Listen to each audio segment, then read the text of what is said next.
would you feel if you bought a white goods machine, such as a washing machine, a dryer, a dishwasher, from a well-known manufacturer for several £100s that prizes itself on a 5-year warranty, only for it to go wrong a year and a half after purchase? And not only that, they tell you there's nothing they can do about it. My guess is you'd feel pretty disappointed, and your second thought is probably they should repair it or replace it. And you'd be right, because in almost all circumstances, if something goes wrong within a year or two of buying it that you expect it to last for a much more reasonable amount of time, you are going to be protected as a consumer under the Consumer Rights Act 2015. This is very clear codified law that protects consumers in a very wide range of circumstances, but including Sections 9 and 10, that goods are supposed to be of satisfactory quality and fit for purpose. And that purpose, by the way, is any purpose that you make known to the retailer that you've bought these goods for. But moreover, that they are satisfactory quality also means that they should last a reasonable amount of time. If you've bought a washing machine or a dryer or a dishwasher, you would expect it to last more than a year. You would no doubt expect it to last more than 2 years or even 3 or 4 years. I don't think anyone should expect to replace these after even 3 or 4 years. Hence, most of the manufacturers have longer warranties, such as 5 or even 10 years, because that is probably a much more reasonable lifespan for a machine like this that you use every day, that should just work for that sort of amount of time. Now, many people will be wondering about the real difference between a guarantee and a warranty, and if there's any real legal significant difference between the two.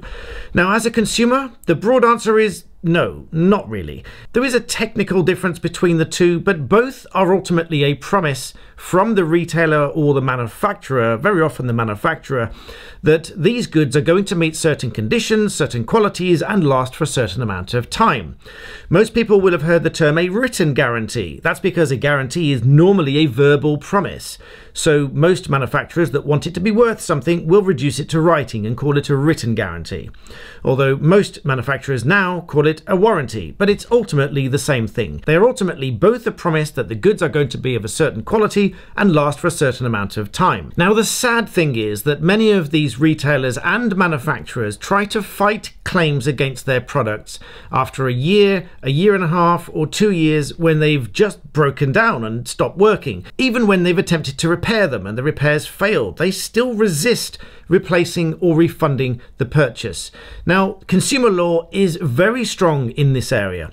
Whether you've paid £300, £3,000 or £300,000, if it is a consumer purchase, you're protected under the Consumer Rights Act 2015, and it's a very solid piece of legislation. Now, many people will shy away from a claim because they don't want to go to court and they don't want to start legal proceedings, but the online system for filing a claim is very straightforward these days. I've done another video on it, which I will link in the description below, which is a fairly lengthy video, but it talks you through the process of what the online system requires and how you should submit your claim on the online system. And if your claim is for a monetary value not more than £10,000, then the ordinary cost rules of a court claim don't apply, meaning they can't just claim thousands of pounds of legal costs against you necessarily, so long as you do what the court tells you and you file documents when the court tells you to. Ordinarily, they will not be able to claim those costs against you. You, however, will be able to claim your fixed costs of filing the claim, and of course the fee if it actually goes to a court hearing. So if you are in the position of being very frustrated by one of these devices failing on you,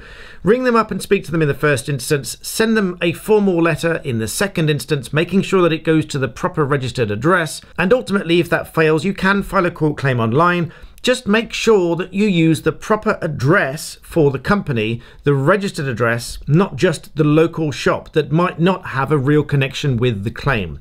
It will be the company's primary office, which is likely to receive all of its legal correspondence that you use for service of the claim, to avoid them coming back later to say, we didn't know about it because you only sent it to the shop that you bought it from. But as I say, there's another video linked in the description below. I hope you find it useful. Please don't sit there being frustrated. Please make sure you like this video and subscribe if you haven't already done so. And of course, thank you for watching.